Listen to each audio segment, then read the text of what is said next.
Bíblias em Êxodo 20, e aqueles que quiserem tomar um cafezinho, podem ir à mesa.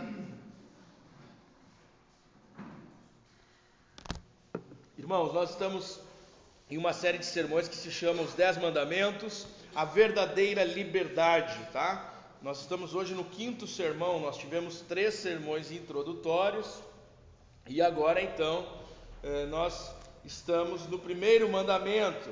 E na semana passada, nós meditamos em um sermão que o título era O que nos proíbe o 1º mandamento? A parte negativa do 1º mandamento.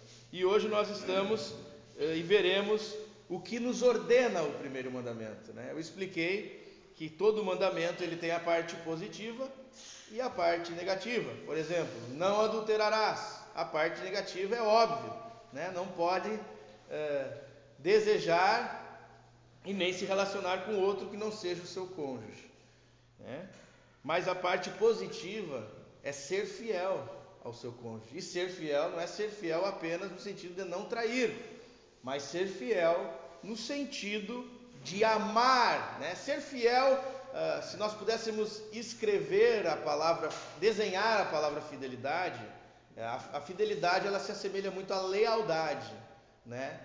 Seria 2 pessoas caminhando junto na mesma direção, ou como alguns já viram aí para fora, 2 bois, né, com uma canga só. Então fidelidade, lealdade é a mesma coisa. Então quando o marido é fiel à esposa, significa que ele é fiel ao que ela sente, que ele é fiel aos seus desejos, que ele é leal aos seus desejos e aquilo que ela sente. Não é apenas não trair a sua esposa contra a mulher, isso é óbvio, né? Mas é ser fiel aos sentimentos dela, aquilo que ela pensa, aquilo que ela deseja, né? A parte positiva. Sempre é mais difícil cumprir o mandamento na parte positiva do que na parte negativa. Preste atenção. Aqui todo homem morreria por sua esposa. Por exemplo, você morreria pela sua esposa? Sim. Eu quero ver lavar louça 50 anos. Né? Morrer pela esposa é fácil. Viver pela esposa é muito mais difícil. Né? Então a parte negativa é mais fácil, a parte positiva é mais difícil. Então os mandamentos têm a questão e o lado negativo e tem o lado positivo. Na semana passada nós aprendemos sobre o que nos proíbe o 1º mandamento. E o 1º mandamento nos proíbe a idolatria, né? Não a idolatria apenas das estátuas, mas os ídolos do nosso coração, né?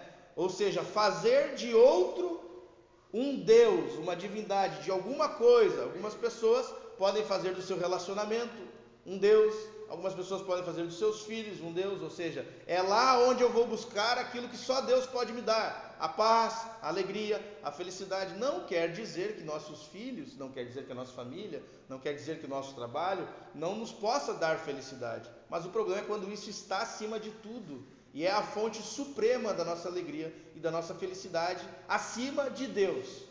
Nada pode estar acima de Deus. Tudo que está acima de Deus é um ídolo. Então nós podemos fazer até mesmo com o futebol um ídolo. Nós podemos fazer, como eu falei, até mesmo com coisas boas um ídolo, como os nossos filhos. Então, na semana passada, não vou repetir aqui tudo que foi dito na semana passada, não dá tempo, nós meditamos sobre o que nos proíbe, tá? O 1º mandamento. Se você quer ouvir esse sermão, é só falar com a pessoa que te convidou para vir aqui na igreja, que ele vai te dar o link no YouTube. E hoje nós vamos então meditar sobre o que nos ordena, a parte positiva. Como nós fazemos então para amar a Deus acima de todas as coisas. Não ter outros deuses significa amar a Deus acima de todas as coisas. O que significa amar a Deus acima de todas as coisas? Vamos fazer a leitura dos 10 mandamentos? Êxodo 20. Êxodo 20 está escrito: Então Deus falou todas essas palavras. Eu sou o Senhor teu Deus que te tirou da terra do Egito, da casa da escravidão. Não terás outros deuses além de mim. Não farás para ti imagem esculpida, nem figura alguma do que há em cima do céu, nem embaixo da terra, ou nas águas debaixo da terra. Não te curvarás diante delas, nem as cultuarás. Pois eu, Senhor teu Deus, sou Deus zeloso. Eu castigo o pecado dos pais nos filhos, até a 3ª e 4ª geração daqueles que me rejeitam. Mas sou misericordioso com 1000 gerações dos que me amam e guardam os meus mandamentos. Não tomarás o nome do Senhor teu Deus em vão, porque o Senhor não considerará inocente quem tomar seu nome em vão. Lembra-te do dia de sábado para o santificar. 6 dias trabalharás e farás o teu trabalho, mas o 7º dia é sábado do Senhor teu Deus. Nesse dia não farás trabalho algum, nem tu, nem teu filho, nem tua filha, nem teu servo, nem tua serva, nem teu animal, nem o estrangeiro que vive contigo. Porque o Senhor fez em 6 dias os céus e a terra, o mar e tudo que neles há, e no 7º dia descansou.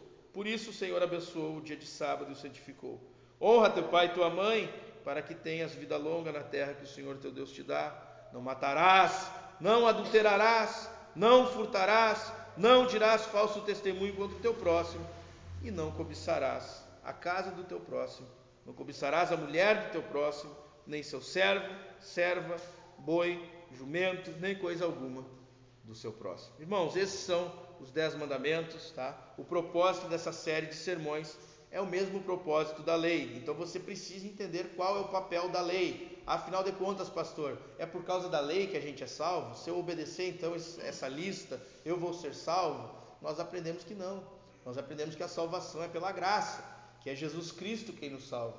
Nós aprendemos que a lei foi dada para o povo de Deus depois que o povo de Deus foi liberto. Depois que o povo de Deus saiu da escravidão do faraó, então Deus vem e dá a sua lei. Porque é impossível que uma pessoa escrava possa cumprir alguma lei. E nós também estávamos escravizados no pecado. Nós também éramos escravos da nossa carne. Então não é possível uma pessoa sem o Espírito Santo cumprir a lei. A lei tem outro propósito. A lei tem o propósito de nos santificar, tá? Não de nos salvar. Nós somos salvos para a lei. Nós não somos salvos pela lei, né? Jesus cumpre a lei no nosso lugar, porque nós não conseguimos cumprir a lei. Por que nós não conseguimos, pastor? Porque o mandamento da lei é: amarás o Senhor teu Deus de todo o teu coração, de todo o teu entendimento e de todas as tuas forças, e amarás o teu próximo como a ti mesmo. E isso ninguém consegue cumprir. Amar a Deus de todo o coração, entendimento e força.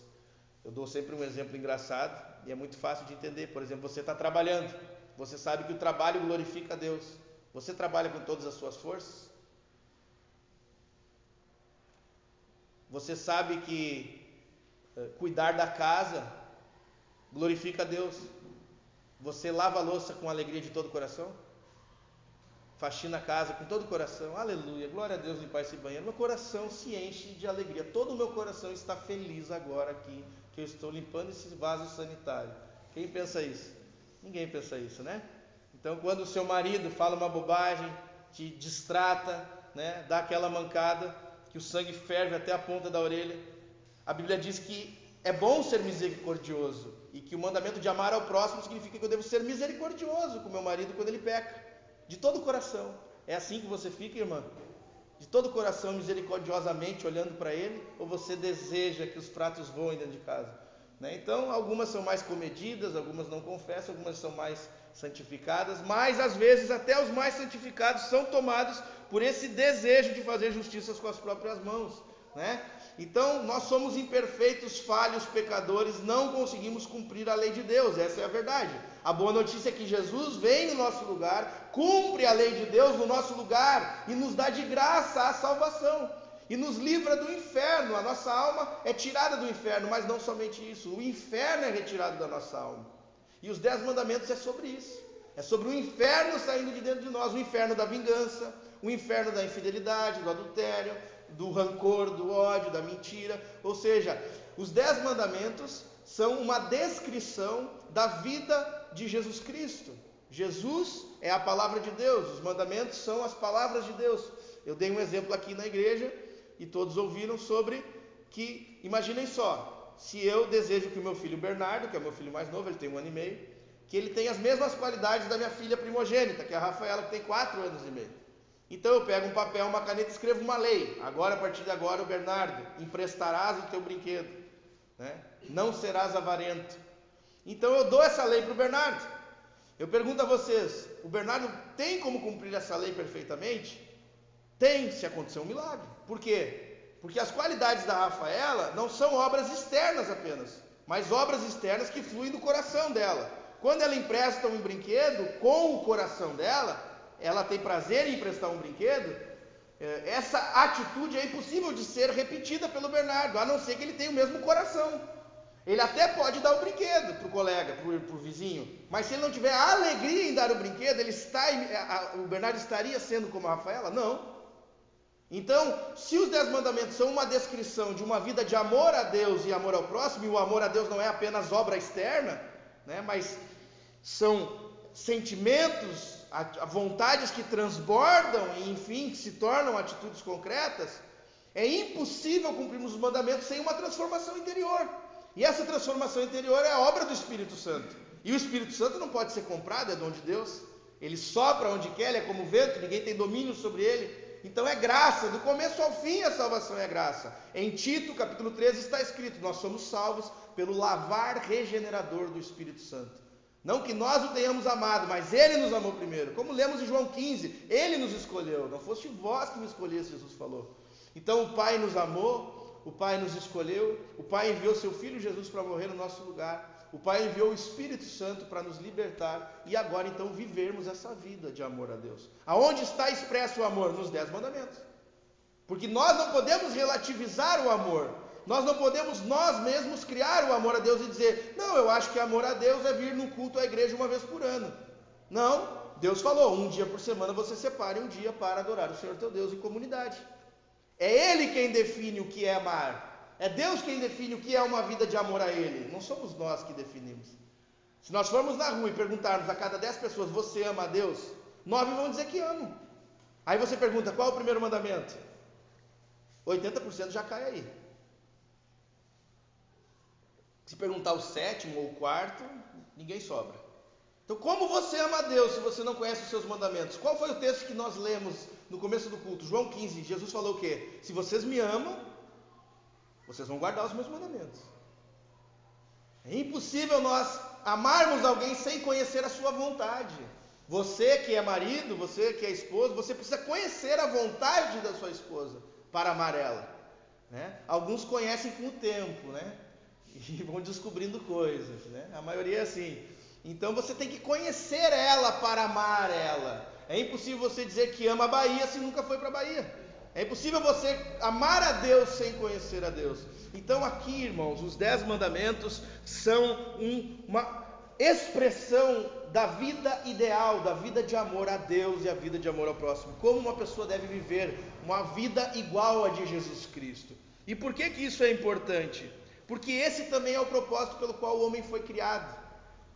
A Bíblia fala que tudo foi feito para a glória de Deus, ou seja, para a manifestação de Jesus Cristo. Então quando você olha lá o Pão de Açúcar no Rio de Janeiro e vê aquela pedra gigante, é uma homenagem de Deus Pai para o seu Filho Jesus Cristo, expressando a imutabilidade de Jesus. O Deus que não muda, né? Ninguém consegue mudar aquela pedra lá do Pão de Açúcar, né? Tem que ser imutabilidade. Quando você olha o céu, infinitude, né? Você olha as flores, beleza, né? Você olha o mar e as ondas do mar, fúria, força. Tudo é um presente de um pai apaixonado, uma expressão de amor, uma arte feita do pai para o filho. E quem é a coroa da criação? A criação máxima, a obra máxima de Deus? Nós, a igreja. Então, se os céus proclamam a glória de Deus, se os pássaros proclamam a glória de Deus, se o Pão de Açúcar proclama a glória de Deus e os mares, nós também fomos feitos para a glória de Deus. E aonde está a manifestação máxima da glória de Deus? No amor.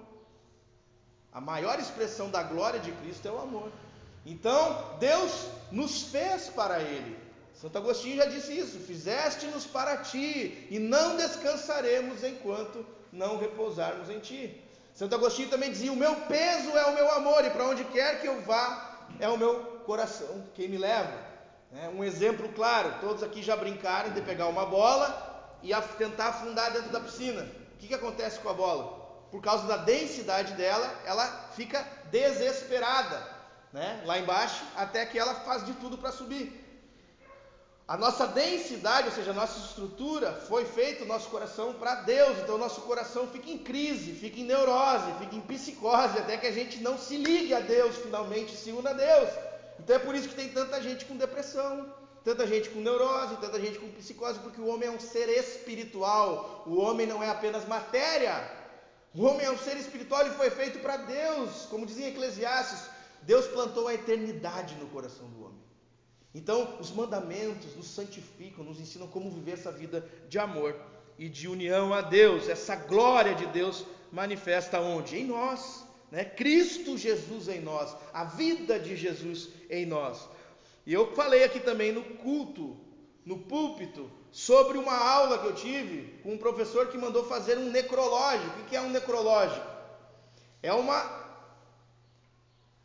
obra onde você fala sobre as virtudes da vida daquele que morreu. Alguém já deve ter lido um necrológico no jornal. Por exemplo, morreu Tim Maia.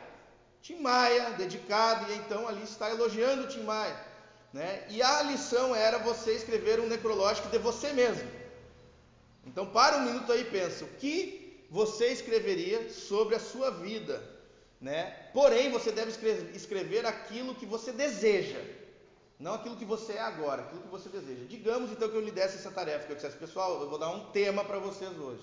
Vão para casa, pega um caderno, escreva um necrológico da tua vida. Tudo aquilo que você quer ser e que você se nega a morrer antes de ser. Exemplo, não é ter sucesso e fazer coisas, tá? Mas, por exemplo, eu quero ser uma pessoa humilde. Morreu aqui o senhor Bruno, pessoa mais humilde da terra. Tá? Eu não posso morrer antes de ser humilde. Você escreve o seu necrológico. Qual é o seu ideal de vida? E quem não tem o ideal de vida, não tem uma vida. Se você não sabe onde você quer chegar, como é que você vai viver? Como é que você vai medir, né? Se você está vivendo bem ou mal. Então, esse exercício tenta despertar no homem o sentido da vida, o sentido das coisas. Então, aqui, Deus já escreveu o nosso necrológico. Os 10 mandamentos é aquilo que Deus está dizendo que nós devemos buscar na nossa vida antes de morrermos. Tá? Então nós não podemos morrer antes de sermos misericordiosos. Não podemos morrer antes de ser fiéis aos nossos cônjuges. Não podemos morrer antes de estarmos sempre separando tempo para Deus, santificando o nome de Deus, né? Então todos os mandamentos ali, esse deve ser o nosso ideal de vida, tá? A nossa máxima expectativa como seres humanos. É isso que significa ser cristão, tá? É isso que significa ser cristão. Eu estava vendo o filme do apóstolo Paulo, que lançaram agora dia 3, fui com a minha esposa, e na saída do filme perguntei, amor, qual foi a maior diferença que tu notou, aquilo que mais chamou a atenção no filme? A pergunta foi formulada errada, eu queria perguntar para ela, qual foi a maior diferença que ela notou entre a igreja do filme e a igreja de hoje? E na verdade eu só perguntei para ela, o que te chamou mais atenção? Aí ela perguntou, o que me chamou mais atenção foi a vida de Paulo. Daí eu disse assim, amor, e o que tu notou de maior diferença? Depois eu perguntei, e ela ficou pensando, eu falei, amor, tu percebeu? Quem olhar o filme aqui vai ver, quem lê a Bíblia também vai ver, né? Não é só no filme que tem. Mas vocês vão perceber, lendo a Bíblia, irmãos, vocês vão perceber, vendo esse filme, que só havia uma preocupação na igreja. As pessoas queriam ser parecidas com Jesus. As pessoas ouviram o ensino de Jesus e elas queriam viver aquele ensinamento. Elas não estavam preocupadas demasiadamente com o bem-estar delas. Elas não estavam preocupadas com grandes assuntos, a não ser parecidas com Jesus. Então o Império Romano estava perseguindo a igreja. Era moda entre o Império Romano fazer tochas vivas com os cristãos. Eles empalavam os cristãos, eles queimavam os cristãos para iluminar as ruas de Roma. Isso aconteceu, irmãos. Isso aconteceu, de verdade.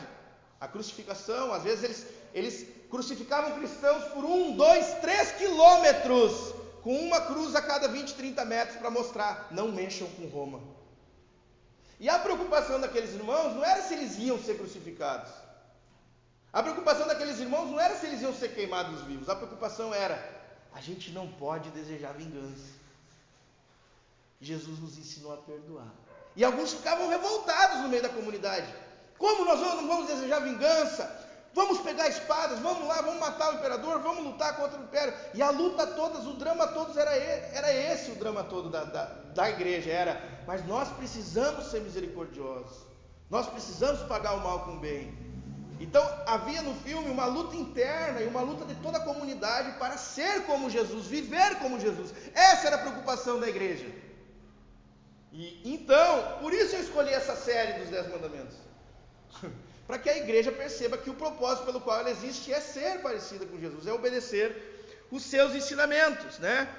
Então, você precisa decidir morrer e viver por isso, para essa vida de santidade, essa vida de amor a Deus e amor ao próximo. Senão nem adianta a gente ficar aqui ouvindo os 10 mandamentos, se é só por religiosidade, se é só por costume, se é só por obrigação, se é só porque eu sou cristão. Na verdade, tem que ter um compromisso verdadeiro de viver isso. Eu estava falando anteontem à noite com um pastor, amigo meu da Assembleia de Deus lá em Porto Alegre, e ele perguntou, o que tu está pregando lá, Ribas? Eu falei, estou pregando os 10 mandamentos, eu estou tentando levar à igreja essa consciência de que a igreja precisa entender que a essência da felicidade da vida humana está em viver essa vida de amor a Deus e ao próximo expresso nos 10 mandamentos. E aí ele também fez essa aula que eu fiz no curso de filosofia, e eu falei, sabe aquele necrológico que o professor falou e tal? Eu estou mostrando para a igreja que isso é o escrito de Deus ali sobre o ideal do homem, e tentando despertar na igreja essa vida diária baseada nos 10 mandamentos, a igreja se auto-julgando todos os dias nos 10 mandamentos para ver se estão vivendo essa vida de amor a Deus e ao próximo. Eu disse, e tu está gravando isso? E se tu conseguir isso, Ribas, seria fantástico. E eu disse, seria fantástico. É uma obra do Espírito Santo. Vou dar um exemplo mais prático do que eu estou tentando fazer com a igreja, tá? Vou pegar um exemplo aqui. Uma pessoa lhe ofende. Pensa aí numa pessoa que te ofendeu. Várias vezes já deve ter acontecido, né? O que significa viver à luz dos 10 mandamentos? Eu podia pegar um exemplo mais pesado, de um pecado, tá? Mas vou pegar um exemplo light. Uma pessoa te ofendeu. Você pensou, sentiu ou agiu de forma rancorosa ou vingativa. Tá? Digamos que você cometeu esse pecado. Rancor, ódio, vingança, sentimento, pensamento, atitude. Não sei, não importa se foi pensamento, não importa se foi sentimento, não importa se foi atitude. A questão é, existe rancor e sentimento de vingança em você, tá bom? É semelhante ao que eu contei agora do Império Romano perseguindo a igreja, e eles tinham esse sentimento, né, de ira, de vingança, de rancor, tá? Mas com a gente são coisas bem menores. É a tua colega de trabalho que falou do teu sapato, que tem a cor feia, é bem menor, né? Então é bobagem, tá? Mas pode ser coisa séria também. Aquela pessoa da sua família que insiste em destratar você. Às vezes acontece, pai, mãe. Às vezes acontece dentro da família, pessoas dentro da família fazer mal, irmão, né? Então, pensa aí, tá? No que aconteceu. Você já sentiu isso em você. Já viu isso em você, essa maldade em você. Vamos lá, vamos para os 10 mandamentos? Qual é o primeiro mandamento? Não ter outro Deus diante de nós. Se você abriga um sentimento de vingança, ou uma atitude, um pensamento, você está idolatrando o próprio nome. Por quê? Porque quando Deus manda você perdoar e ser misericordioso, mas você se recusa a isso porque você foi ofendido, quer dizer que a glória do seu nome, a honra do seu nome é mais importante que a glória de Deus. É a idolatria do eu, tá? Número 2, segundo mandamento, não fazer imagem nenhuma de Deus, né? Não fazer nenhuma imagem de Deus. E as pessoas pensam que imagem de Deus só se faz com barro, argila, ferro. Mas você pode fazer uma imagem de Deus na sua cabecinha. Uma imagem, na minha cabeça Deus não é assim. Você está fazendo uma imagem de Deus na sua cabeça. Uma imagem diferente da imagem revelada nas Escrituras. Então, se para você Deus quer a vingança daquela pessoa, você está fazendo uma imagem errada de Deus. Porque a Bíblia fala que Deus tem prazer aonde? Na conversão do pecador. Deus não tem prazer na morte do ímpio, mas que ele se converta e se arrependa. Mas se você tem prazer na morte do ímpio e que ele não se arrependa, como Jonas não queria que Nínive se arrependesse, você está fazendo um Deus da sua cabecinha, da sua imagem. Então vamos para o terceiro mandamento. Você sabe que o terceiro mandamento é, não usar o nome do Senhor teu Deus em vão. O nome representa a pessoa. Por exemplo, eu dei o nome de Bernardo para o meu filho, porque Bernardo significa forte como um urso. E ele veio forte como um urso, né? Rafaela significa curada por Deus, uma pessoa curada, uma pessoa pura, né? O hebreu, ele dava nome com significado, porque ele acreditava que o significado traria a qualidade para a pessoa. No caso de Deus, Deus não tem um nome que expresse tudo aquilo que ele é. O nome de Deus é inefável, porque tudo que Deus é impossível de quantificar, é impossível de nós descrevermos tudo que Deus é, tá? Nossas palavras são sempre fracas para descrever quem Deus é. Mas santificar o nome de Deus significa se importar com quem Deus é, tá bom? E por que você quebra o mandamento da santificação do nome de Deus? Quando você está tendo ódio, rancor, raiva. Porque o nome de Deus é misericórdia. Você não está dando valor e santificando o nome de Deus. Porque quando nós santificamos o nome de Deus? Primeiro a pedido do Pai Nosso, santificado seja o vosso nome. O nome de Deus é santificado aonde? Em nós. Quando a nossa vida expressa o nome de Deus, quem Deus é. O mundo não conhece a misericórdia, mas como nós santificamos, expressamos e fazemos ao mundo Deus conhecido? Mostrando a misericórdia. Então nós estamos revelando, é como se o meu filho é Bernardo Ribas, o nome dele. O nome dele é Ribas. O mundo vai conhecer os Ribas por meio do Bernardo. O mundo vai conhecer a Deus por meio da igreja. Nós somos cristãos, temos o nome de Cristo.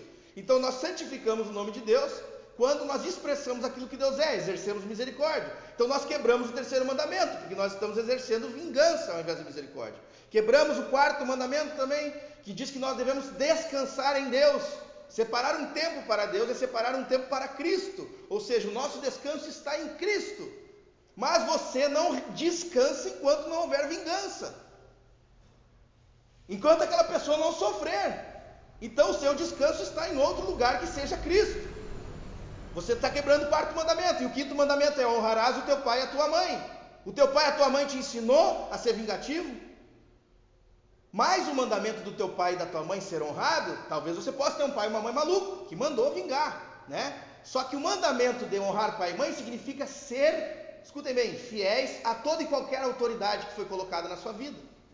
Honrar pai e mãe significa não ser rebelde, respeitar as autoridades superiores. Pastor, policial, professor, mãe e pai, vô e vó. Ou seja, o seu pastor ensinou a ser vingativo? Seus professores lhe ensinaram? O que diz a lei sobre isso? Os policiais dizem que você deve matar a pessoa que te fez mal? Então você está quebrando o quinto mandamento. Está quebrando o sexto também, que diz: não matarás. Por quê? Porque não matar significa que o mandamento deve preservar a vida, e aquela pessoa precisa de perdão para continuar vivendo. Mas você está matando ela no seu interior. E você também está quebrando o mandamento de não adulterar, porque você deve ser fiel a Deus e está tendo outro senhor. É um adultério espiritual. Você está tendo um outro senhor, que é o pecado. E você está quebrando também o oitavo mandamento, que é não furtar, porque você está roubando um direito que ela tem, direito à misericórdia. Mas quem que deu esse direito a ela? Deus mandou: sejam misericordiosos. É um direito dela, porque você é devedor da misericórdia. Você só vive por causa da misericórdia. Então você deve misericórdia a toda e qualquer outra pessoa. Se você não dá misericórdia para ela, você está roubando. Você está roubando também, sabe o que? A sua própria paz. Você tem o direito agora de ser feliz, mas você não é misericordioso, você guarda rancor, você está sem paz no seu coração, você está furtando a paz. Também no não matarás, você está matando a si mesmo também com essa falta de paz. Mas agora indo para o nono mandamento. O nono mandamento diz que nós não podemos o quê? Dar falso testemunho, né? O que é um falso testemunho? É testemunhar falsamente aquilo que nós vemos de uma maneira, nós encaramos e transmitimos de forma verbal ou qualquer outra expressão de forma diferente. Vou dar um exemplo. Digamos que eu vejo uma senhorinha caminhando na rua, tá? E cai R$100 da bolsa dela. Se uma pessoa pega os R$100 e eu digo que eu não vi, eu estou dando um falso testemunho. Se uma pessoa pega e eu fico quieto, eu estou dando um falso testemunho. Por quê? Porque o testemunho verdadeiro seria eu agir conforme a realidade, tá? Então eu já tenho o testemunho da parte de Jesus Cristo que Deus é misericordioso? Tenho esse testemunho. Por quê? Porque Jesus morreu na cruz para exercer misericórdia. Então eu tenho um testemunho de que o certo é ser misericordioso. Mas eu estou dizendo para mim mesmo que é errado ser misericordioso. Eu estou dando um falso testemunho. E eu estou pecando também com o último mandamento, que é não cobiçar. Eu estou cobiçando o quê? A justiça, o castigo sobre uma pessoa. Quebrei os 10 mandamentos. Nós precisamos viver todos os dias assim. Cada pecado nosso diante de Deus e colocado. Aonde eu quebrei a idolatria, aonde eu fiz a imagem de Deus, aonde eu não santifiquei o nome de Deus, aonde eu busquei descanso em outro lugar, aonde eu desonrei meu pai, minha mãe e as autoridades, aonde eu roubei, eu matei, eu adulterei, eu roubei, aonde eu dei falso testemunho e aonde eu cobicei. Por isso que o cristão precisa conhecer os 10 mandamentos. Porque todos os pecados dele, as atitudes dele estão sendo baseadas e julgadas conforme a lei de Deus. Aí os nossos pecados são muito mais graves do que a gente pensa, né? E o nosso senso de responsabilidade é muito mais aumentado. Esta autoanálise, este julgamento, somente este compromisso em avaliar as nossas vidas à luz do testemunho, do julgamento e da justiça de Deus sobre a vida humana nos levará à verdadeira vida de glória a Deus e a felicidade. Vejam que não é fácil ser um cristão, é um milagre, porque você tem que viver com esse compromisso. Isso é ser um cristão verdadeiro, e não esses cristãos Nutella, né, que nem a gente fala, tá? Então esta é a obra da salvação que Deus realiza em nós por meio de Cristo. Isto é a sua palavra em nós, Cristo em nós.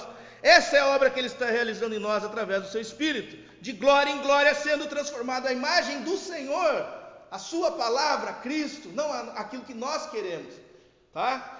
Nós precisamos entender claramente, irmãos, em primeiro lugar, como eu já falei antes, que essa salvação diz respeito àquilo que Deus faz por nós, não aquilo que nós fazemos. Essa é uma obra milagrosa, é um milagre que um ser humano decida viver assim, tá bom?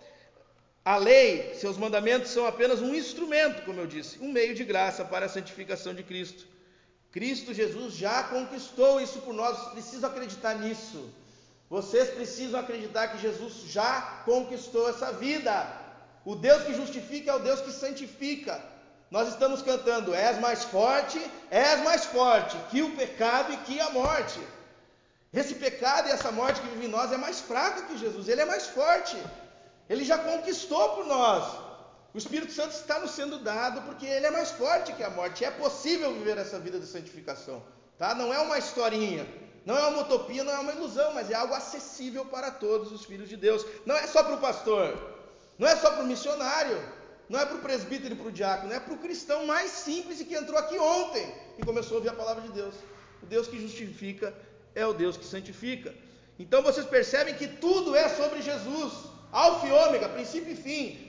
Na história do povo de Deus que estava recebendo os 10 mandamentos aqui, eles saíram lá, da escravidão, etc. Prestem atenção comigo. O Egito significava o mundo. O faraó significava Satanás. A escravidão que o povo estava tendo lá simbolizava para a escravidão do pecado. A libertação que o povo teve é a libertação do pecado, a libertação espiritual. O novo povo que Deus estava formando é o novo povo, a igreja. O reino de sacerdotes que Deus estava formando é agora a igreja. O cordeiro que foi sacrificado lá no Egito era Jesus. O sangue que foi colocado nas paredes da casa dos israelitas simboliza o sangue de Jesus, que foi colocado sobre nossas famílias. A Páscoa que eles celebravam significava a ceia. As pragas que foram dadas ao Egito foi o diabo que foi despojado e os demônios com a obra de Jesus na cruz. Foi derrotado. O mar vermelho que o povo passou é o batismo que nós passamos. O afogamento dos egípcios é a dominação desses poderes malignos dentro do nosso coração que Deus subjugou. Moisés, que libertou e guiou o povo, apontava para Jesus. A lei, a tábua da lei, simbolizava agora o nosso coração, onde a lei foi escrita. Irmãos, isso já foi feito em nós pelo Espírito Santo, é isso que eu estou dizendo, não é o que vai acontecer. Nós já recebemos agora em nossos corações a lei escrita. A antiga aliança apontava para a nova aliança. O Israel como filho simbolizava Jesus como filho. Deus mandava Israel, me obedeça. Israel não obedeceu, mas Jesus veio no lugar de Israel e obedeceu, tá? Então, o deserto que o povo passou lá, Jesus também passou o deserto e venceu. Eram símbolos, eram sinais que apontavam para uma obra, e qual é a boa notícia? Uma obra consumada, uma obra já feita e realizada por Jesus. Então nós não precisamos mais ficar preocupados com a terra prometida, que nem eu já falei aqui, irmãos, fiquem tranquilos, o bilhete já foi comprado. Para onde nós vamos depois que a gente morrer? É óbvio, nós somos de Deus, a questão não é para onde vamos, a questão é como vamos, como viveremos até lá, como caminharemos. Em santidade, em amor a Deus e ao próximo? A questão é essa, porque ser salvo não é para onde eu vou depois da morte, é a vida que se manifesta agora, como eu falei, não é tirar nossa alma do inferno, mas tirar o inferno também de dentro da nossa alma. Então alguns perguntam, mas é que às vezes Deus fala no Antigo Testamento que a aliança de Deus é condicional, e às vezes é incondicional, pastor, eu não entendo. Às vezes eu leio na Bíblia dizendo, se fizer isso tu vai viver, e aí eu penso que é pelo que eu faço. Então a aliança ela é condicional, a obediência, ou ela é incondicional? Porque às vezes Deus diz também no Antigo Testamento que não importa o que aconteça, que ele vai escrever a lei no coração e etc. Afinal de contas, pastor, espera aí um minuto, a lei é condicional ou a lei é incondicional? É os dois. Ela é condicional porque para que Deus tenha uma aliança com o homem é necessário cumprir as condições, tá? Mas ela é incondicional porque Jesus já cumpriu as condições. Então sempre que você lê na Bíblia condições para que Deus te ame, Jesus já cumpriu as condições. Isso é o Evangelho, irmãos, é diferente da religião, que você entra na igreja e o pastor diz para você fazer isso, aquilo, ouvir certo tipo de música, vestir certo tipo de roupa e dizer, agora você é um cristão. Não vou dizer quem é esse pastor, o que é esse pastor, Tenho vontade de dizer, é um ignorante completo. Por quê? Porque cristão é aquele que tem Cristo dentro de si, o Espírito de Cristo, e a lei no seu coração. Não é algo sobre o que o homem faz, mas algo sobre o que Deus faz no homem. É totalmente diferente, né? Então nós podemos receber essa justiça, essa santidade, tá? É isso que significa o reino de Deus. Eu já falei aqui, o reino de Deus é feito de quê? De gado, de prédios. O reino de Deus é feito de pessoas, é um estado, uma cidade. A Nova Jerusalém é feita de pessoas, não de prédio. Então se você quer a Nova Jerusalém, você tem que ser a Nova Jerusalém. Se você quer o reino de Deus, você tem que querer ser parte do reino de Deus, tá? Se você quer a terra prometida, felicidade e salvação, você tem que desejar ser e habitar nessa terra prometida, que é o próprio Deus, tá? Então, vou repetir, o reino de Deus é feito de pessoas, a Nova Jerusalém é feita de pessoas, pessoas que amam a Deus e ao próximo. Então, desejar a Nova Jerusalém é desejar viver amor a Deus e amor ao próximo. Não é desejar sentar numa mesa e tomar vinho para o resto da vida da eternidade, né? Desejar ir para a Nova Jerusalém é desejar ir para esse local onde eu realmente me pareço com Jesus. Isso é a Nova Jerusalém. Quem ama a Nova Jerusalém, quem ama a salvação, quem ama o reino de Deus, ama a Cristo. E Cristo quando? Depois que eu morrer? Não, agora em mim, meu Deus do céu. Isso é salvação, e é para isso que a gente precisa da lei, para ter um parâmetro, um arquetipo, né? A palavra primogênito, em inglês, significa, protótipos. E eu falei, aquele exemplo da minha filha com o Bernardo, seria como se a Rafaela fosse o protótipo, o arquetipo, o modelo, né? Então, a lei é apenas isso, um modelo, um protótipo, um ideal, um arquetipo, tá? De Jesus Cristo. Então, nós precisamos entender, em primeiro lugar, que é Cristo quem faz essa obra por nós. Ele já conquistou. Eu vou dar um exemplo para vocês. Tem alguns pastores que você vai na igreja lá, aí ele fala assim, irmãos, olha só. Ele lê uma passagem. Aí ele lê a passagem que tinha um endemoniado lá, gadareno, pelado no cemitério morando. Tem essa passagem na Bíblia. O cara se machucava, ele tirava a roupa dele, ele estava enlouquecido no cemitério. Pense aqui no nosso cemitério da Caturrita aqui, tá? E um cara maluco ali, todo louco, amarrado. E às vezes sai correndo, e às vezes grita, e às vezes ataca as pessoas, tá? Alguns pastores pregam assim, ó. Então esse endemoniado foi até Jesus. Olha como essa pregação é totalmente errada. E porque ele foi até Jesus, e porque ele teve fé, então ele foi liberto e curado. A pregação verdadeira não é essa. A pregação é o contrário. Porque Jesus foi até o endemoniado, porque Jesus sofreu a nudez na cruz no lugar do endemoniado, ele curou a nudez do endemoniado. O endemoniado agora é liberto porque Jesus sofreu a opressão do inferno.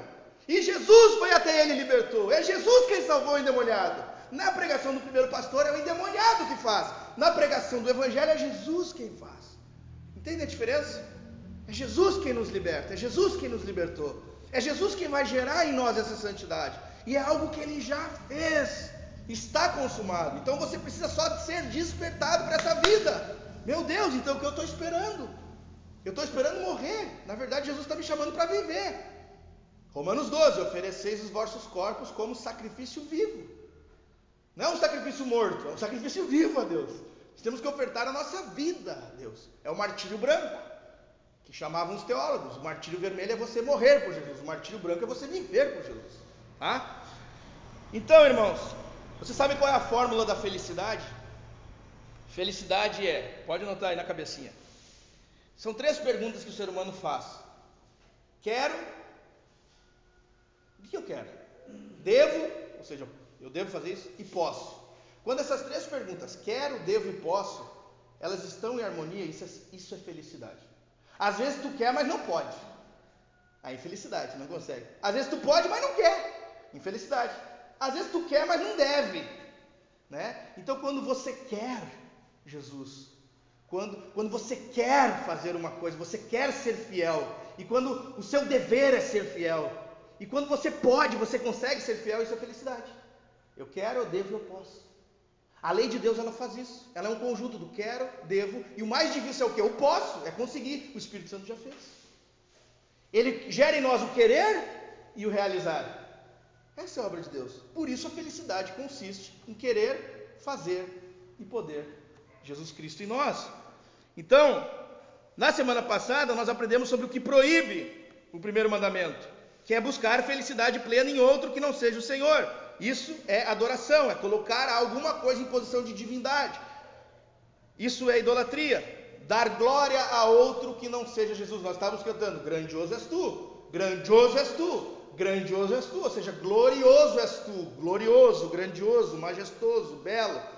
Então, quando nós temos mais paixão, vemos mais beleza, mais grandeza, mais prazer em outro que não seja Deus, acima de Deus, isso é idolatria. Hoje nós estamos aprendendo sobre o que obriga-nos o primeiro mandamento, tá? O que nos ordena o primeiro mandamento. Eu falei rápido, peço desculpa por falar tão rápido, mas é para que eu conseguisse chegar com tempo aqui, tá? Então, o que nos ordena o primeiro mandamento? Prestem bastante atenção. Amar a Deus sobre todas as coisas. Amar a Deus sobre todas as coisas. Querer a Deus sobre todas as coisas. Buscar a felicidade plena e eterna somente no Senhor. A tradição antiga tinha uma pergunta. Tinha uma resposta de uma pergunta que era: qual é o fim supremo do homem? Primeira pergunta do Catecismo de Westminster. A resposta é: o fim supremo e principal do homem, ou seja, a finalidade pela qual ele foi feito. O fim supremo e principal do homem é glorificar a Deus e gozá-lo plena e eternamente. Gozá-lo é se alegrar nele, aproveitá-lo, tá? Plena, ou seja, total, e eternamente, para sempre. Plena e eternamente. Esse é o fim principal supremo do homem. Só que nessa resposta tem um probleminha aqui, preste atenção. Gozá-lo plena e eternamente são duas coisas diferentes. Gozar de Deus plena e eternamente, glorificar a Deus e gozar de Deus são duas coisas diferentes. Uma hora eu glorifico a Deus, tá? E outra hora eu me alegro nele. São duas coisas diferentes, que nem arroz e feijão? Não, não são duas coisas diferentes. Você vai entender por que é importante isso. Porque algumas pessoas pensam que para agradar a Deus, preste bem atenção nisso, você não se alegra. Eu vou fazer a vontade de Deus, para a glória de Deus, mas isso não vai me alegrar. Isso é impossível, glorificar a Deus sem se alegrar nele. Glorificar a Deus e se deleitar em Deus é a mesma coisa.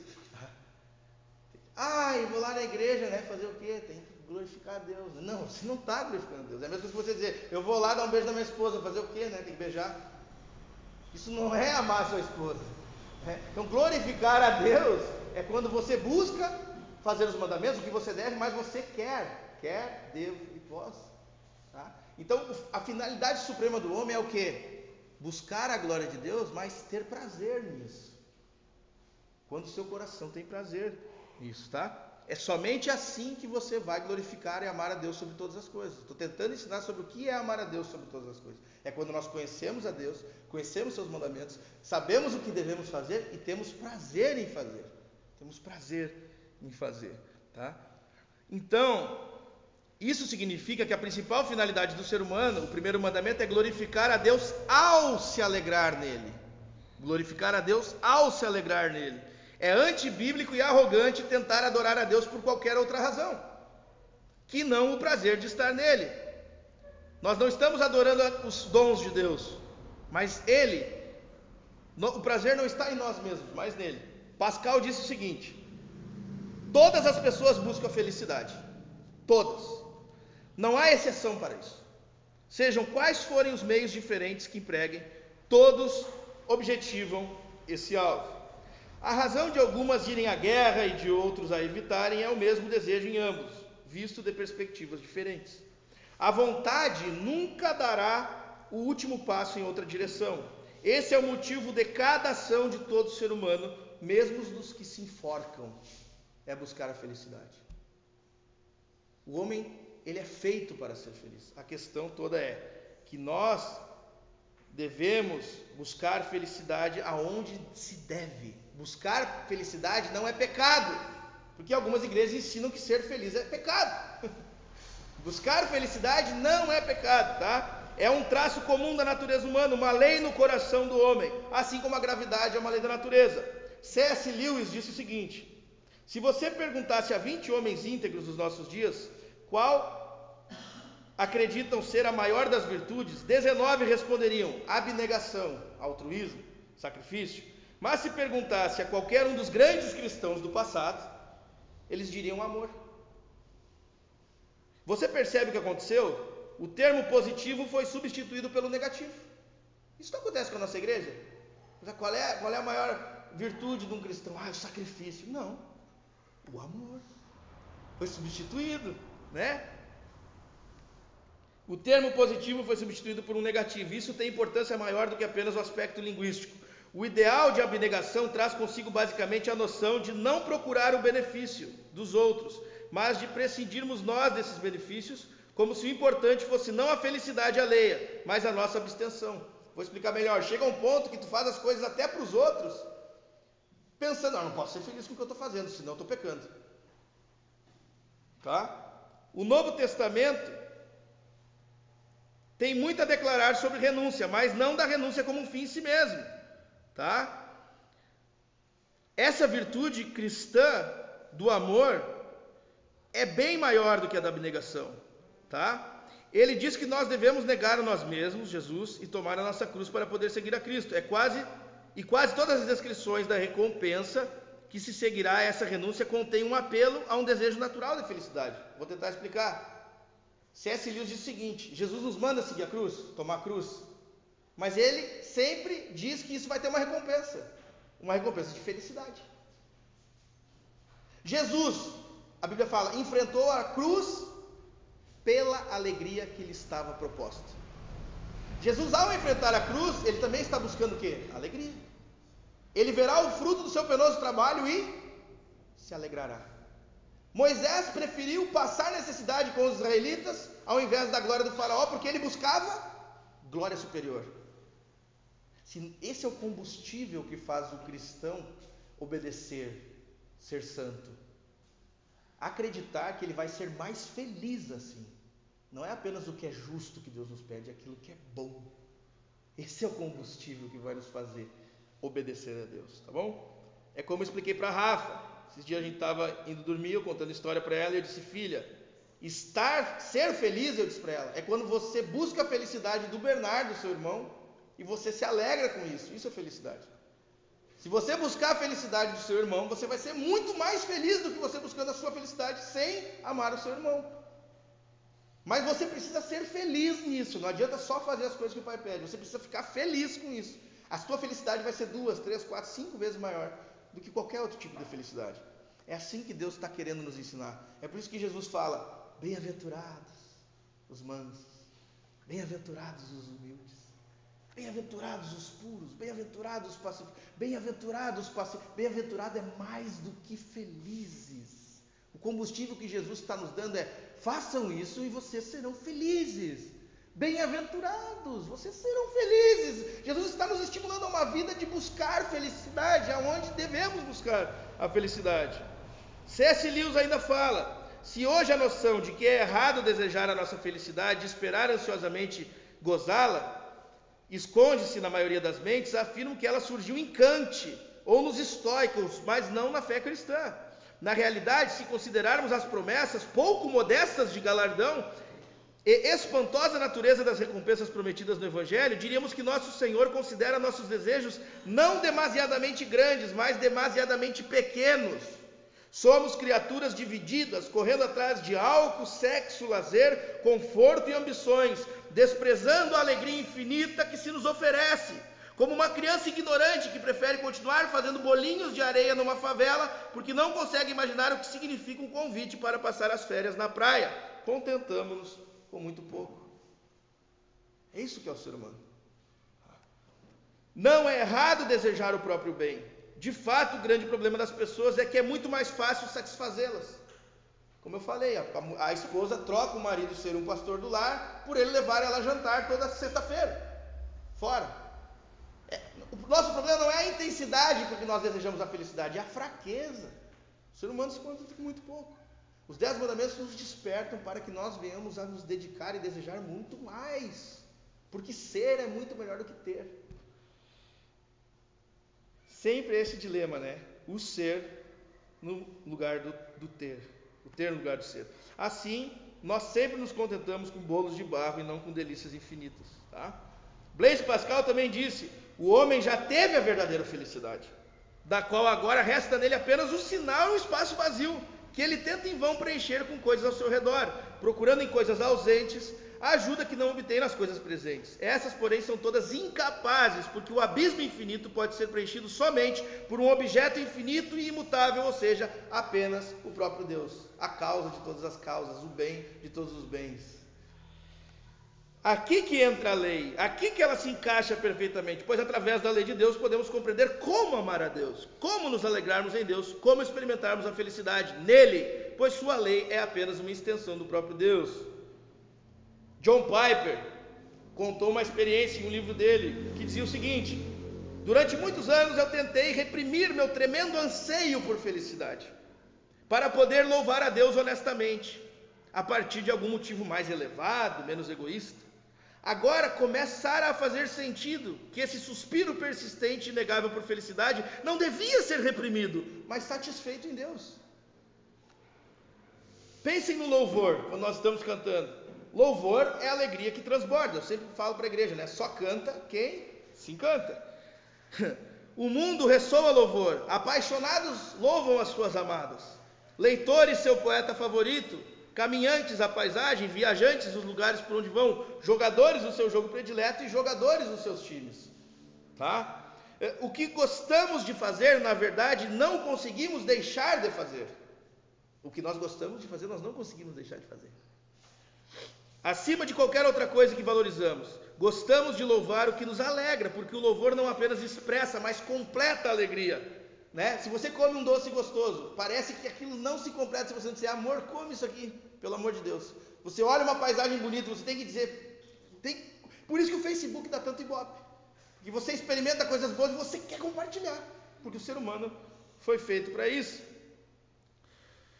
Louvar a Deus é a vocação mais elevada da humanidade, o nosso chamado eterno. Isso não implica renúncia, antes a consumação da alegria que tantos desejamos. É claro que vai haver renúncia no sentido que às vezes nós vamos ter que nos esforçar para fazer isso, mas nós temos que ter em mente que isso vai nos dar alegria. Por exemplo, você vai jejuar, tá? Eu, por exemplo, estabeleci que toda quarta e sexta eu jejuo. Toda quarta e sexta eu vou jejuar. Ah, pastor, pode falar? Pode, porque senão ninguém fica me convidando para almoçar na quarta e na sexta, tá? Então, eu jejuo toda quarta e sexta, mas eu estava remando para entregar o meu TCC, porque quando eu jejuo eu não consigo estudar tão bem. Então eu falei: amor, eu vou abrir mão do jejum da quarta, porque o jejum da sexta, Jesus morreu na sexta, e eu quero meditar na paixão do nosso Senhor na sexta-feira sempre. Eu fiquei triste, eu não podia jejuar na quarta. É um sacrifício, é uma renúncia? É, mas a alegria que eu tenho em permanecer com o Senhor orando, dá vontade de chorar, porque eu perdi esse tempo que eu tinha com o Senhor. É renúncia? É, mas é alegria, tá? Então nós precisamos apenas direcionar a Deus a nossa grande necessidade de prazer, buscar nele por meio de uma vida de amor. E eu estou dizendo para vocês que os mandamentos são isso, tá bom? A verdade é que a Bíblia ordena isso. Olha só, presta atenção: agrada-te do Senhor e Ele satisfará os desejos do teu coração. É um mandamento de se agradar no Senhor. Como suspira as corças pelas correntes das águas, assim por ti, ó Deus, suspira minha alma tem sede de Deus. Esse é o sentimento. A bondade de Deus é a base da adoração, não é algo que saudamos com um gesto desinteressado. Fé é confiança que Deus é tudo aquilo que Ele se apresenta como sendo, e acima de tudo, Deus se apresenta como bom. Isso é fé. Principalmente a fé é acreditar que Deus é bom como Ele se apresenta. Qual foi o pecado no Éden? A serpente enganou Adão e Eva dizendo que havia algo melhor do que Deus, e eles acreditaram. Então, duvidar que os mandamentos de Deus são bons é duvidar que Deus é bom. Entende? Provai e vede que o Senhor é bom. Salmo 34:8. Quão doces são as tuas palavras, meu paladar, mais que a minha boca. Salmo 119:103. Deus é o objeto que a tudo satisfaz. Nós o adoramos pela grande alegria que encontramos nele. Mas precisamos adorá-lo não só em espírito, esse sentimento, em verdade. E é isso que significa os mandamentos. Adorar em espírito é o que você sente, adorar em verdade é o que você faz. Nenhuma mulher aqui aceitaria um homem que a ame só em espírito. Eu te amo em espírito, amor, meu coração te ama, mas em verdade, quando eu saio para a rua, na verdade, o que eu faço não condiz com o meu espírito. Jesus falou: o Pai busca os verdadeiros adoradores, o que ama o espírito é em verdade, ama em sentimentos e ama em obras. E qual é a verdade? A tua palavra é a verdade. Então, buscar o prazer cristão não significa que Deus se torne um meio de ajudar-nos a conseguir prazeres mundanos. O prazer que o cristão deve buscar é o que está no próprio Deus. Ele é o fim da nossa busca, não um meio para algum outro fim. Nossa grande alegria é Ele, o Senhor, não as ruas de ouro, ou a reunião com os parentes, ou qualquer outra bênção do céu. O prazer cristão não reduz Deus a uma chave que abre um baú cheio de prata e ouro. Antes ele busca transformar o coração de modo que o Todo-Poderoso seja o teu ouro e a tua prata escolhida, como diz em Jó, capítulo 22, versículo 25. Buscar o prazer cristão é o único remédio contra a idolatria também. Pensem na idolatria. O que é a idolatria? Eu falei aqui um monte de vezes. Não vou nem repetir. O prazer cristão é o remédio contra a idolatria, o único remédio. É a parte positiva do primeiro mandamento. É a única forma de não fazer o nosso prazer um Deus. Isso é, fazer do único Deus o nosso prazer. Percebam que somente assim honramos, glorificamos a Deus, quando temos prazer nele. Somente assim nós glorificamos a Deus. Sabe por quê? Porque Deus manda amar a misericórdia. Miqueias 6:8. Deus manda exercer misericórdia com alegria. Romanos 12:8. Deus manda sofrer com alegria o espólio dos bens. Hebreus 13:34. O Senhor nos manda dar com alegria. 2 Coríntios 9:7. Você percebe que os mandamentos de Deus têm que envolver as nossas afeições, a nossa alegria.